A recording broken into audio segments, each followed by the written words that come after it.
when I heard about Kids at Hope, I thought, we don't just need that in juvenile justice. We need that everywhere. We need that kind of communication or that language to talk to each other in our courthouse, like just amongst ourselves. We need to remember why we're there, because I really felt like we didn't. We were too stressed out and too isolated from each other and even all the system partners that we have.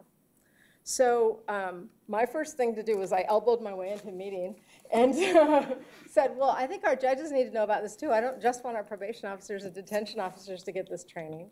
And I think all our court staff needs it. And I think probably our security guards at the front desk need it. And the clerks of court, when they take papers, I think they need it. And we haven't gotten all that done yet. I mean, it takes a while to get things moving. But we've started, you know, and I can tell you that we have 26, and we're going to have 27 in July, judicial officers assigned to our juvenile court. And we're in 3 locations now.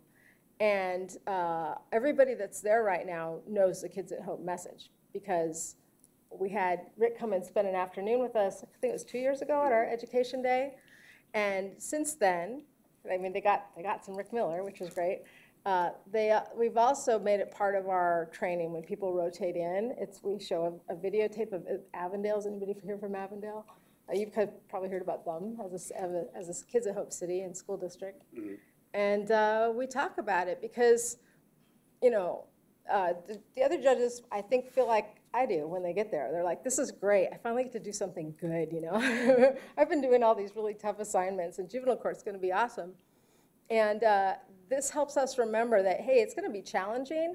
You're going to have too many cases. You're going to feel like you get distracted by the management of things instead of focusing on people and what they need.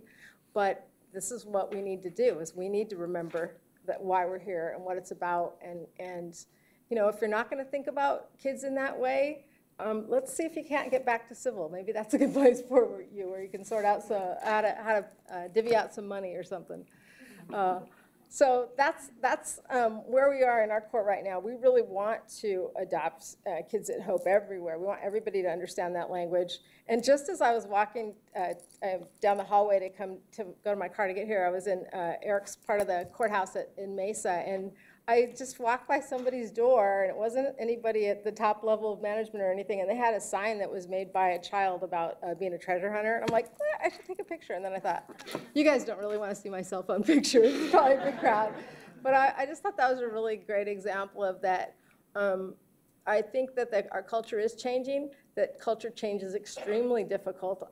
I'm certainly not as patient with it as I probably need to be, because they're like, okay, come on, get on board. But it's happening, and so I think it's really exciting. I didn't think that I thought this room was going to be about this big, actually.